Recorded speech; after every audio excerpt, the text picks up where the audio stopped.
The U.S. Commerce Department has issued guidance stating that any use of Huawei's Ascend AI chips anywhere in the world violates U.S. export controls. This was later softened. The ban targets Huawei's Ascend AI chips, in particular 910C and 910D, which are designed to compete with Nvidia's high-end chips, which have been banned from export to China. The ban is part of an all-encompassing effort to curb China's development in AI and chips in general, and trying to freeze its technological development in place. China has criticized the US ban, accusing it of unilateral bullying. To discuss this, I'm joined by Carl Zha of Silk and Steel podcast and Professor Warwick Powell of the Taihe Institute. Welcome, Carl and Warwick. How are you? So I'm going to jump right in. Carl and Warwick, I assume that both of you have been following this. What's going on here? Why is the US doing this? And why are chips so important in this situation? Dr. Powell. Me first. I was hoping Carl would be throwing the hard question to get the ball rolling, but I'll do my best. Look, yeah, go ahead. Look, chips, of course, is the engine room for computation as far as data is concerned, and the aim is to enable the rapid computation of large amounts of data to assist in all sorts of fields of activity, whether it's in logistics planning or in medical research, or ultimately, of course, in defense and military applications. And there is a fear, if you will, that China will be able to match the United States' capabilities in these various areas and arguably steal a march. I think that's one part of it. But I think the other part of it, and this goes to the attempt to ban everybody from using these chips, is to try to forestall the development of a system that I've described in the past as digital Westphalia, which is the idea that nations around the world can progressively extricate themselves from an American big tech dominated ecosystem and pursue technology development strategies that are anchored far more in the idea of digital sovereignty and being able to deploy software applications, run AI models that are basically built locally, running on open source capabilities, rather than being trapped in American big tech ecosystems. And that's arguably the last thing that the United States wants to see happen, both in a geopolitical sense, but also in a straight down the line commercial sense. So this is a protection racket. It has commercial dimensions to it, and it also has geopolitical dimensions to it as well. Carl, your thoughts? Well, I think Professor Powell has hit nail on the head when he says it's a racket, because what's going on right now, if you follow the money, Donald Trump has just announced the $500 billion Stargate project. Now, this is a huge investment. This is because right now there's an AI bubble that's being developed in the United States. They're trying to get anybody and their mother to invest in AI in the United States. This is why Trump went to the Gulf countries. The reason he was talking to the head of UAE, Qatar, Saudi Arabia is United States does not have the $500 billion to invest in the so-called Stargate project. He needs the Gulf Arab money, and he needs them to invest their trade surplus into this AI bubble. Now China present a clear and present danger to this AI bubble, because we saw what happened with DeepSeek. When the DeepSeek moment happened, $1 trillion was wiped out from the U.S. stock market, because people are finally waking up to this. Why are we investing $500 billion in this boondoggle when they train DeepSeek for $5 million?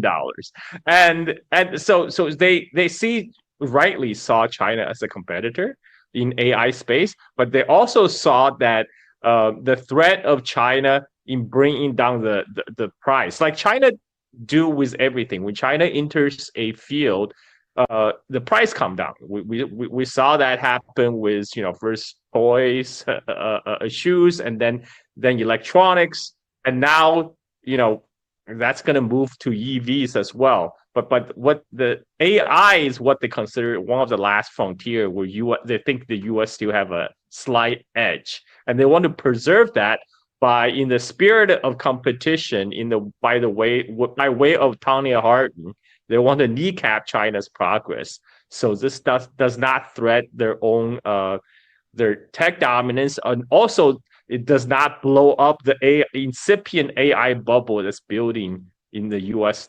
Stock market right now.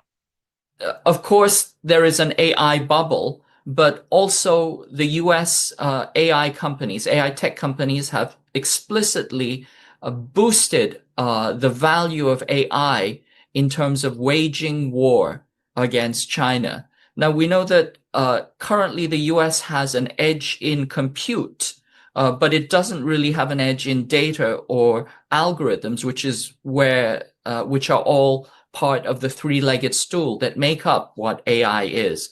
So in that context, can you say a little bit about what it means for the US to have a kind of digital Wolfitz doctrine, whereby they seek to dominate AI, not simply as a business, but also in terms of literally a military competition?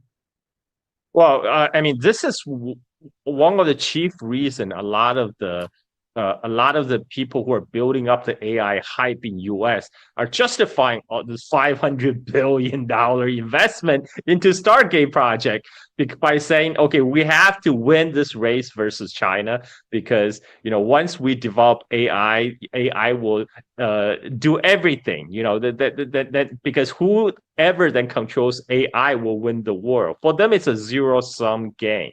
Like the United States must win this at all costs. This justifies, the insane amount of money they're pouring into the AI race right now. I mean, the competition with China is one of their chief justification for doing this.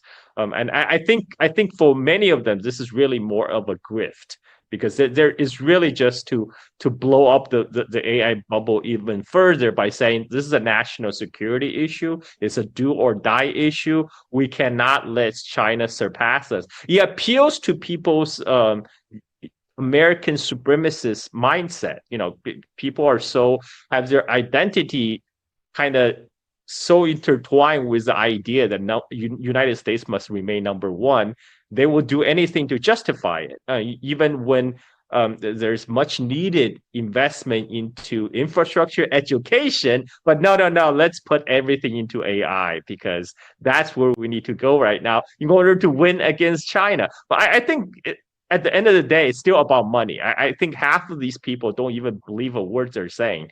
They are doing this as a grift to line their own pocket. If you look at even like people like Palantir, they are selling bloatware.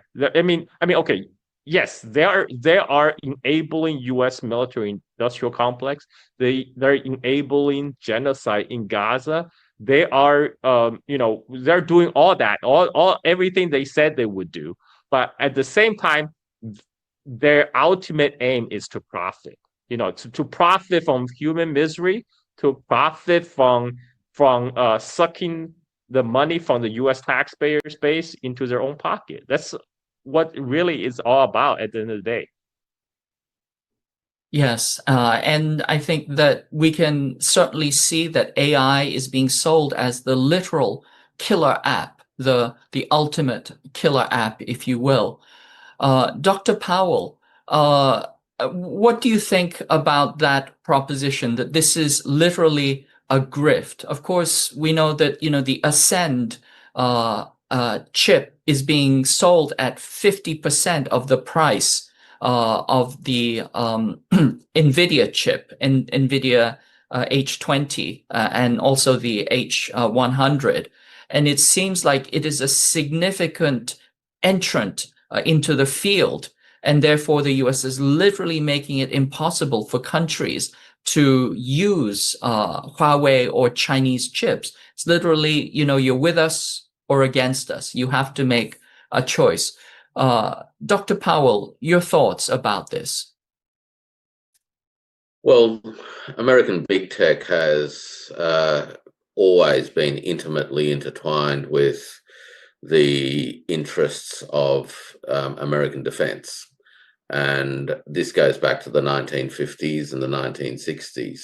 Silicon Valley today wouldn't be what it is had it not been for the ongoing and substantial financial contributions made to it, either directly by the Pentagon and the Department of Defense or indirectly via research and development contracts through universities and research institutions such as Rand Corporation. So the first point to remember here is that big tech and the American defense sector, or the military industrial complex, to put it more directly, have been intimately intertwined for a long time.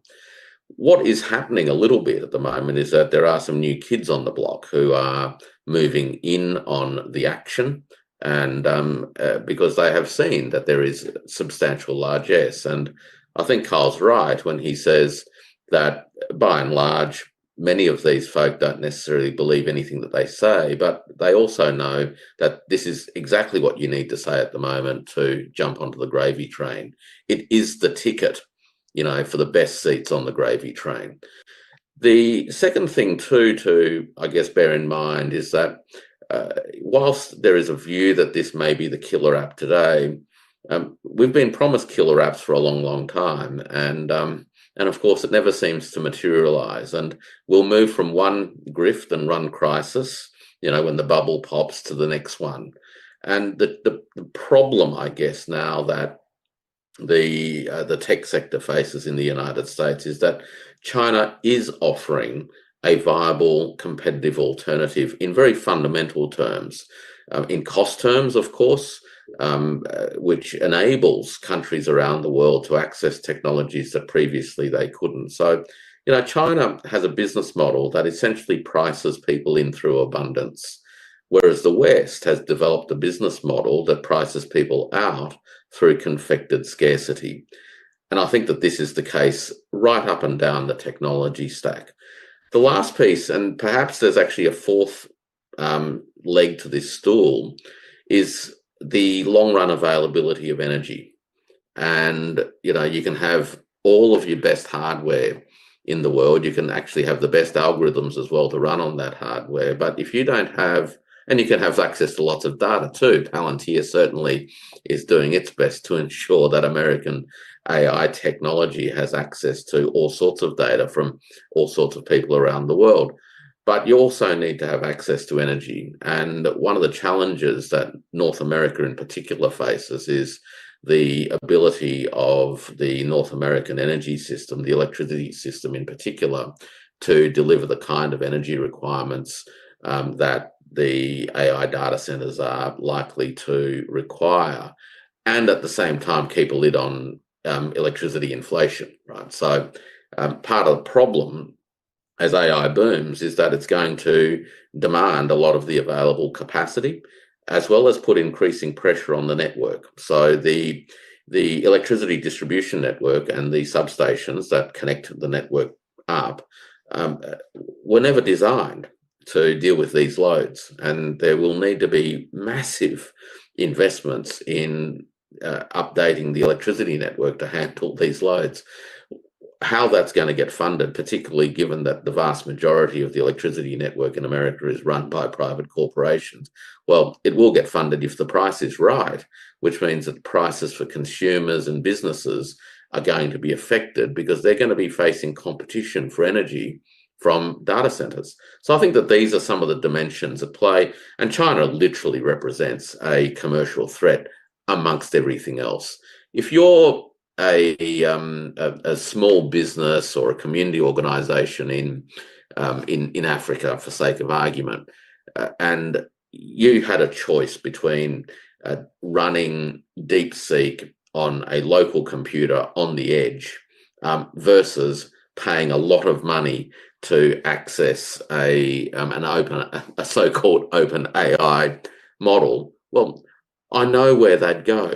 They'll start running local versions of DeepSeek on Huawei chips on local devices, literally down to the edge, meaning running them on computers, sitting in an office somewhere, right, without big data centers.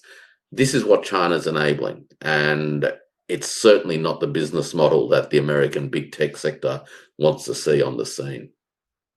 Yes. I think that it's already been observed that the cost of AI will eventually converge to the cost of energy itself. So I think that's very important. And even as the United States talks about reindustrializing its economy, it's clear that there are no policy measures that are put into place, certainly not for the reinforcement and the building up of its energy system. But I wanted to pivot back to science and technology in particular. Carl, it seems like the US wants to freeze China's technology in place. We can see that with the chip sanctions, with previously the diffusion rule, and now these attacks on Huawei's Ascend chips. But at the same time, it's also freezing US funding of science and technology. What's going on here? Can you tell us what that's about? Well, I like to say Donald Trump is my president for accelerationism because he's doing everything to make sure China will stay winning. And one of the, people, I'm old enough to remember people tell me one of the big advantage United States have versus China is the ability of United States to attract talent from all over the globe. They're really talking about the ability of US to brain drain from the rest of the world because, US can offer a higher quality of living. And for decades, that has been true. I know this personally because my dad came to United States as a PhD student in 1985. And when I visited my dad in 1990 in the lab of the University of Illinois, I look around the research lab, it's all Chinese grad students working there. And for decades, the US research institutions has depended on the labors of Chinese, Indian, Iranian, Russian grad students. And this hasn't changed till today. This is not to say native-born Americans are dumber. What happened is a system incentivized smart people, the smart native-born Americans, to go into more lucrative fields like finance, like Wall Street. So all the smart ones already went to make money in the Wall Street. It's the foreigners, the immigrants, they have to grind away in the labs. That has been the system for the United States for the longest time. But the arrogance of people with that kind of America supremacist mindset thinks everybody is fungible. Everybody just a cog in the wheel that can replace. They think, okay, no problem if we don't have Chinese, we'll replace them with Indians or whatever. And so this is the idea that I think there's a fundamental disregard for the value of labor itself in the United States. Because we this is why we people in the United States talk about rise of China. It's never due to the hardworking Chinese people themselves. It's like, because they steal our technology. And how did they steal our technology? Their students came to our university and they learned our ways. And this is quite ridiculous because how the tech transfer actually happened. I witnessed this firsthand because my dad is the first generation of post-cultural revolution Chinese students that came to study in the United States. A lot of his classmates, they would graduate and work in the US corporate world until at one point they hit a glass ceiling. And this is right around 2010s, and when the Chinese economy was taking off, and they realized if they go back to China, the sky is the limit. They can be founders of companies, can be VPs. And so that's what happened. These people who have lot of experience, built up a lot of experience working in the corporate America, now taking their experience back to China, back to take their knowledge. This just all happened organically. But the people in Washington who are making the policy right now, I don't think they spend a day in a research lab anywhere. They literally don't understand what made up for the success of America.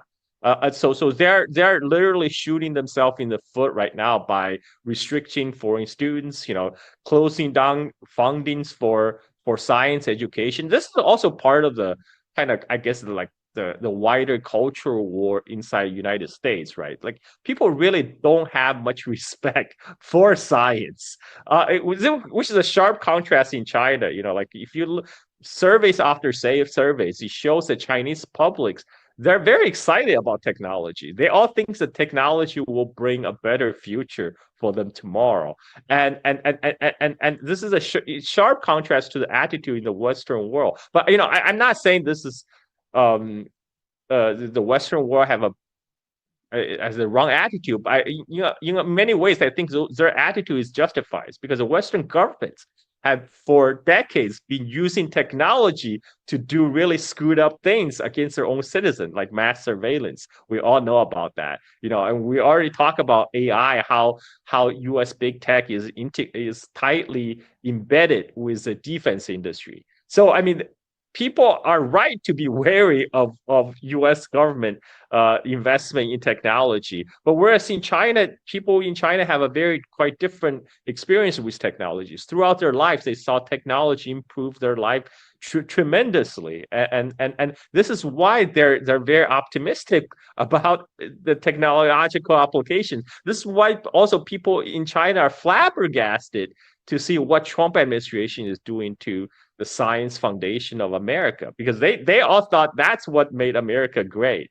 And well, anyway, Trump is still making China great.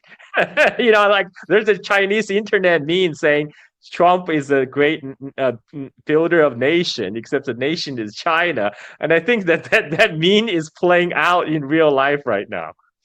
Yes, he's also being referred to as Comrade Trump, if I'm not mistaken. But I want to come back to your point about the devalorization of science and technology in the United States. I mean, I think it's not unfair to observe that China is a country where the top leadership are scientists and engineers. So I think we can even say that China is a country that's led by engineers, whereas the United States is a country that is led by lawyers. And if we're talking about a tech war, if you pit the lawyers against the engineers in what is essentially an engineering contest, I think that outcome is pretty much predetermined. But I want to pivot to Warwick. What are your thoughts about this, Warwick? I mean, we know that the United States has taken scientific talent, intellectual talent from all over the world. This is literally the brain drain.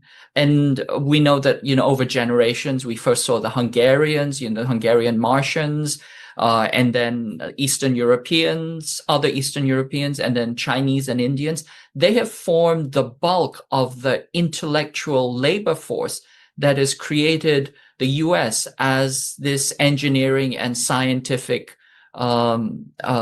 advanced state. And now it seems that the Trump administration is trying to get rid of all of that. In fact, it's also going after Harvard University. It's denying its foreign students visas, which make up 27% of its population. What are your thoughts about this, Warwick? Yeah, look, let's not forget that the first cohort in the years immediately after the Second World War were actually leftovers of the Third Reich. But in terms of the present situation, I think that there has been something of a turn, which is a turn against the intelligentsia. And in some ways, it's an understandable turn because the vast majority of ordinary Americans actually have not experienced a substantial improvement in their quality of life over the course of the last 30 to 40 years, whereas the elite, the Ivy League elite, who have gone on to work in Wall Street and associated services industries, have done incredibly well. So there has been a turn against the intelligentsia and the educated elite. I don't think the educated elite have necessarily helped themselves a lot either, because they also have displayed often, I think, a condescension towards ordinary working people in America that eventually rubs ordinary people up the wrong way. So the fertile ground for a popular revolt.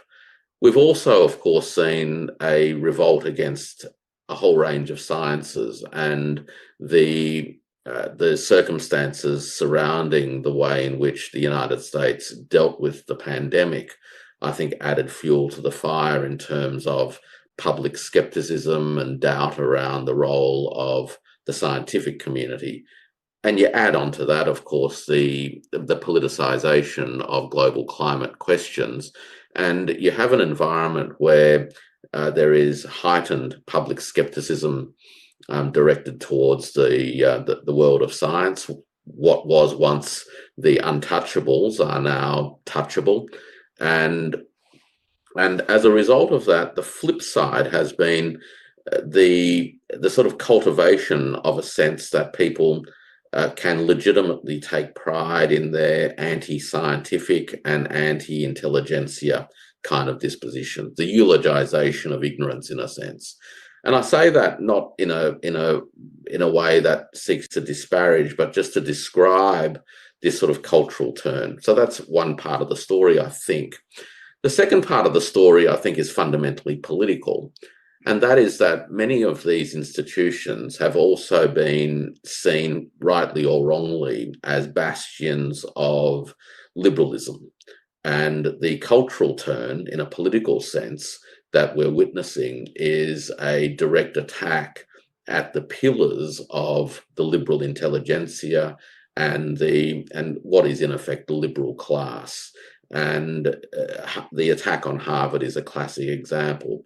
Whether or not this spreads to other institutions, I guess time will tell, but it's a clear signal that the current administration is prosecuting a comprehensive attack on the hotbeds of its own anticipated critics.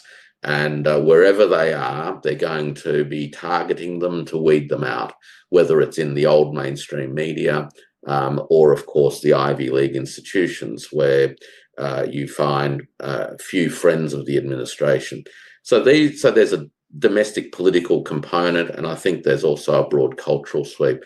Look, the last thing I'll say on all of this is that not only have the vast majority of working Americans not experienced the material benefits of the last 30 to 40 years, that's also coincided with a significant drop in the average levels of literacy and numeracy across the American population. And one of the greatest challenges caused by that is, as we start looking at what the short-term and medium-term future begins to look like from an industry and an employment point of view, if America is to rejuvenate or expand its manufacturing capabilities, it's actually going to need a workforce with substantial literacy and numeracy skills. And the current levels simply aren't at a point that will be viably and competitively useful for the cutting edge of manufacturing industries that many aspire to achieve in the United States. So it's a bit of a cul-de-sac at the moment, because education has been politicized and it's kind of lost its way, both in terms of the liberal elite, but the flip side is that I think the reaction against that has also undermined the current cultural standing of getting a decent education. Absolutely. And I think we can also add to that the cost of education in the United States, which is off the charts.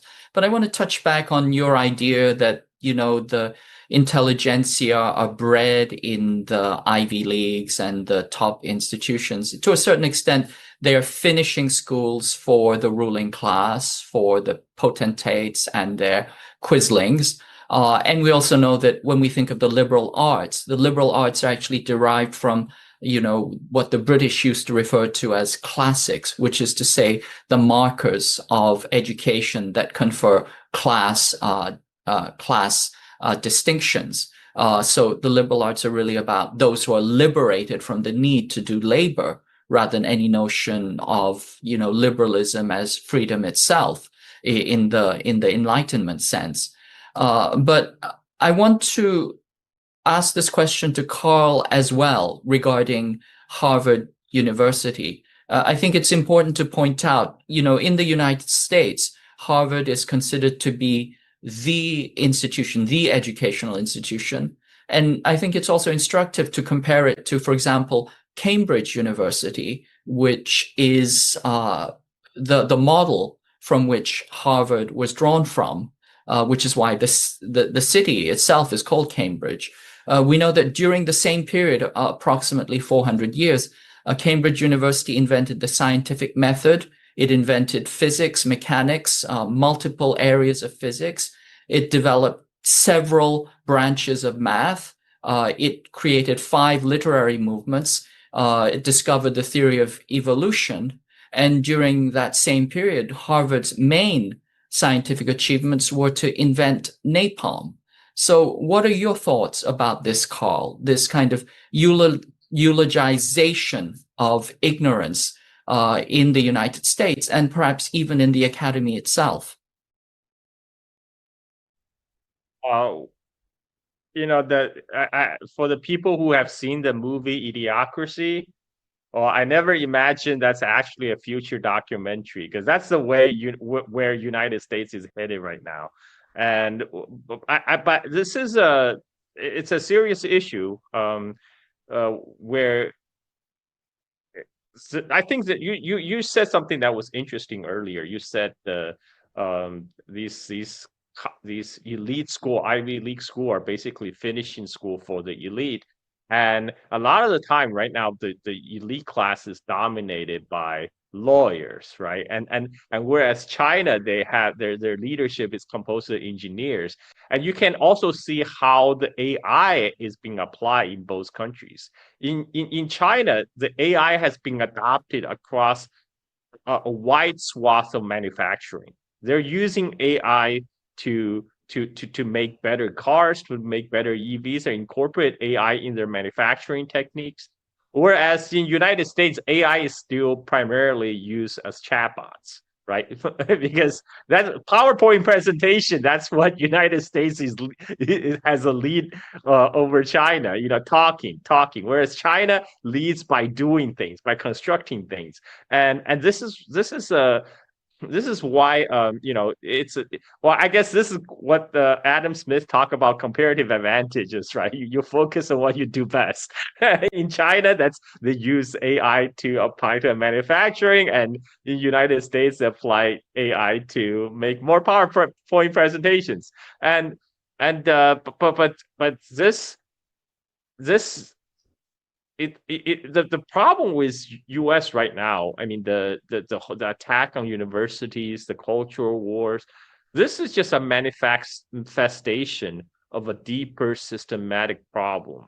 Is that it's a sharp divide between the 1% elite who are accruing all the benefits of globalization. That included hollowing out of manufacturing in United States, shipping them to East Asia.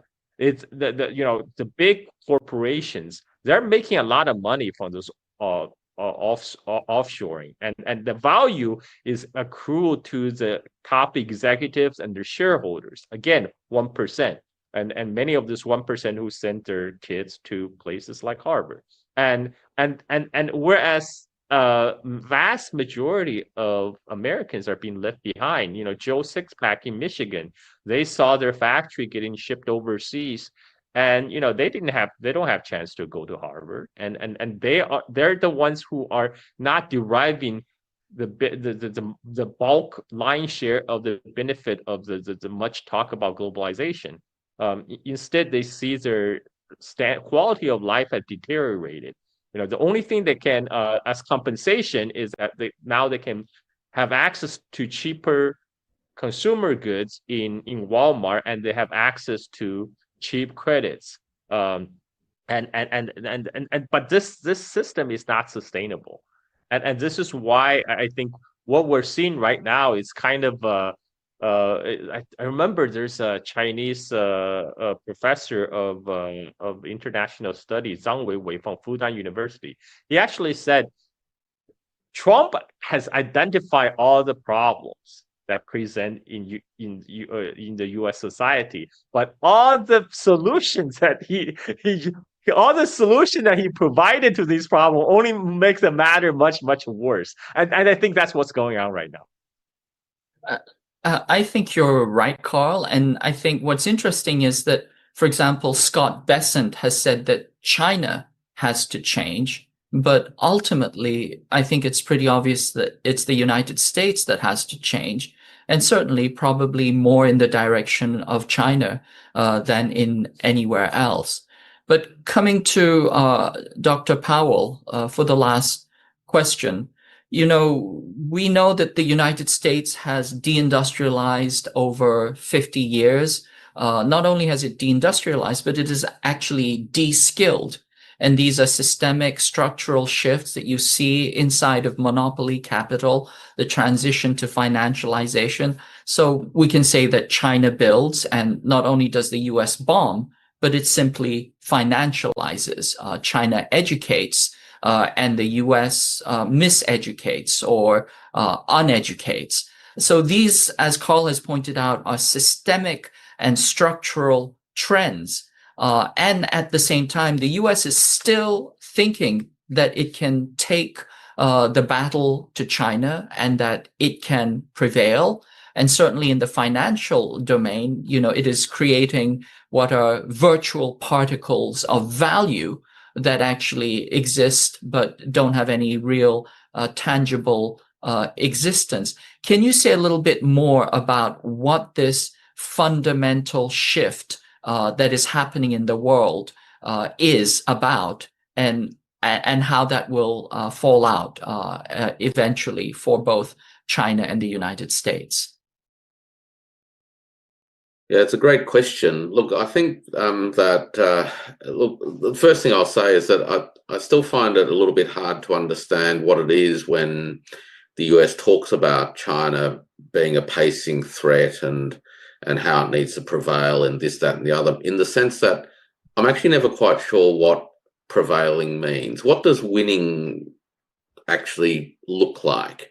Does it mean that the United States once again forces China to make cheap shoes for Americans and cheap T-shirts? Is that what America winning in this American constructed contest looks like? Does it mean that that Americans are able to set up extraterritorial zones in Chinese cities? Is that what America means when it talks about, needing to prevail and contain China? So I'm never quite sure what the American political elite actually mean when they speak in these terms, But put that aside, I think one of the big changes going on in the world is we're reaching a point where the abstraction of value that has taken place in North America now for the past 30 to 40 years, meaning the financialization of its economy, the massive expansion of fictitious capital, basically has run its course. It has been the great producer of IOUs to the rest of the world, and the rest of the world is now wondering why it should keep accepting these IOUs when it can't actually get much for them.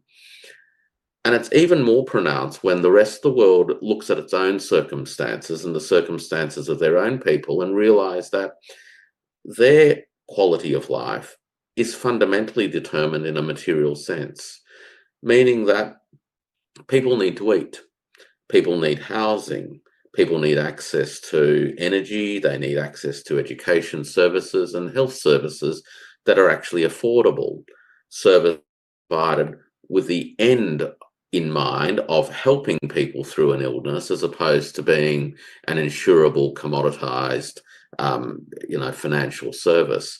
So these are the sort of fundamental transitions that are taking place as the global south has reached a point, in large part because China was able to punch through the development ceiling that had been imposed by the post-World War financial system and the post-war global extractive circulation system. And China punched through that.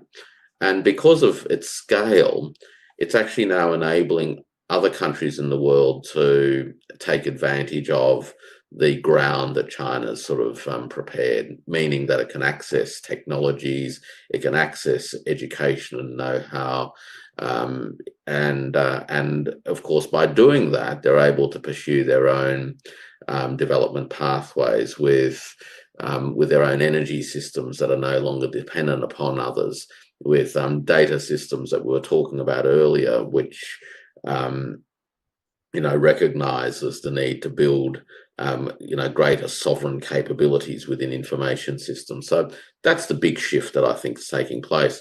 And what's anchoring all of this, which I think is going to become one of the most pronounced things that many people have yet to really grasp, is that there is what I've called a geopolitics of thermodynamics unfolding. And that is that unless social and economic systems can consistently drive towards more efficient uses of energy, so that you have a very high efficiency in terms of the energy return for the energy invested, then you will actually fall behind, because the material world that we live in, is a world defined by entropy, right?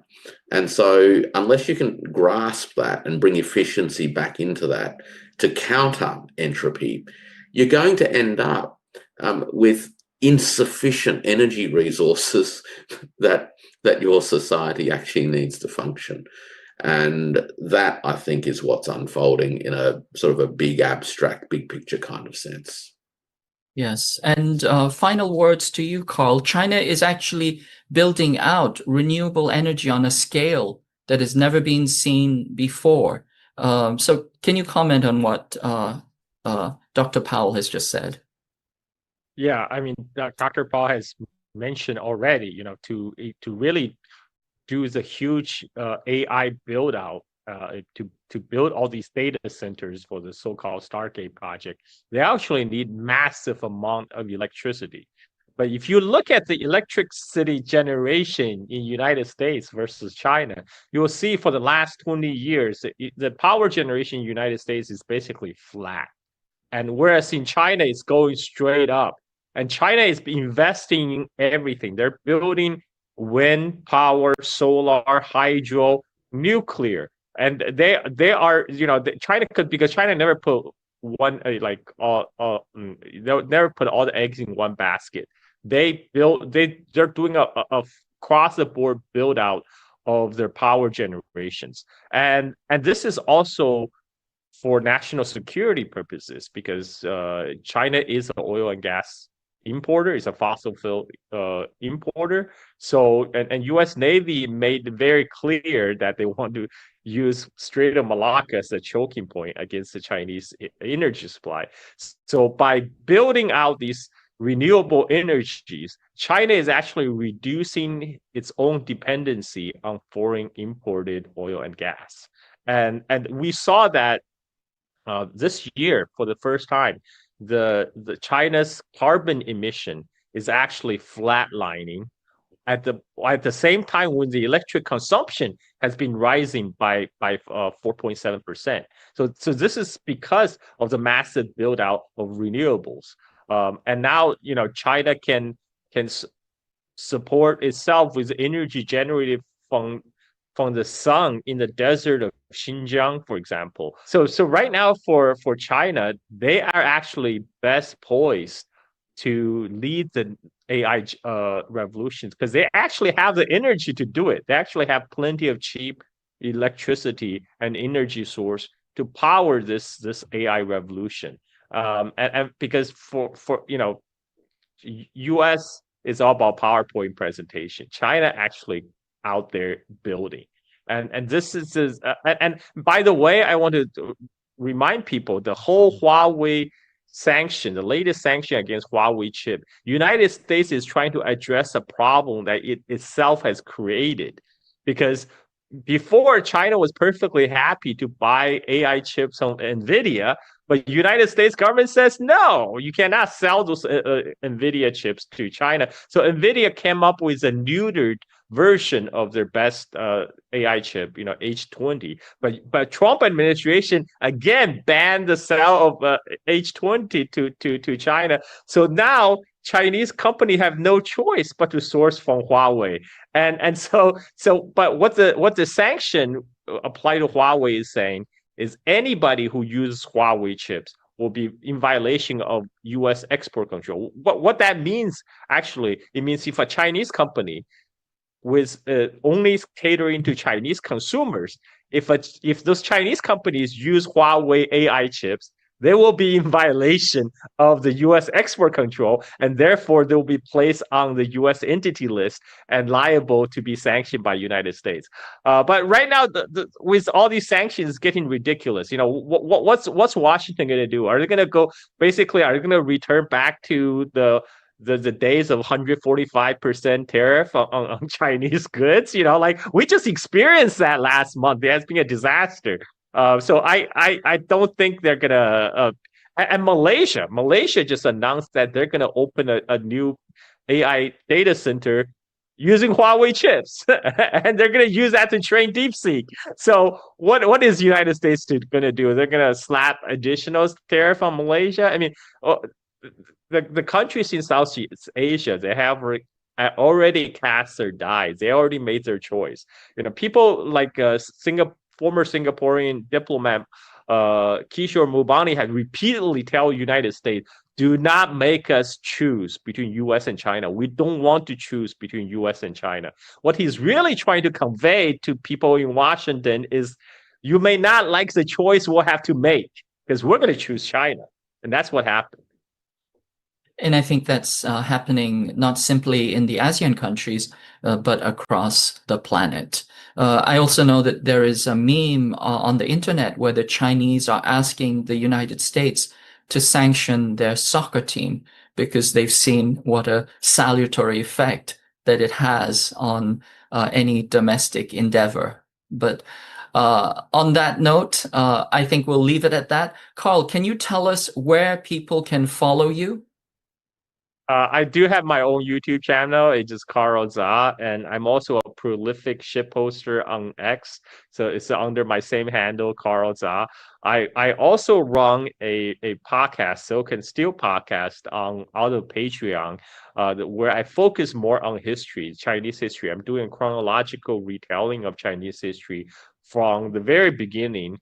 And right now I'm at around 400 BC, right at the beginning of China's Warring States period. So if that's your cup of tea, go to Patreon, look up Silk and Steel podcast, and support my surfing lifestyle in Bali. Thank you. And Dr. Powell, where can people follow you or find you?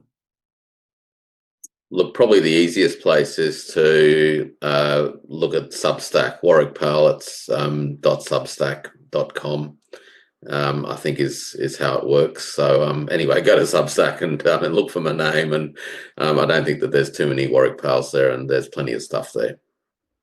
And thank you. Thank you, Dr. Powell, and thank you, Carl Za. And we look forward to continuing this dialogue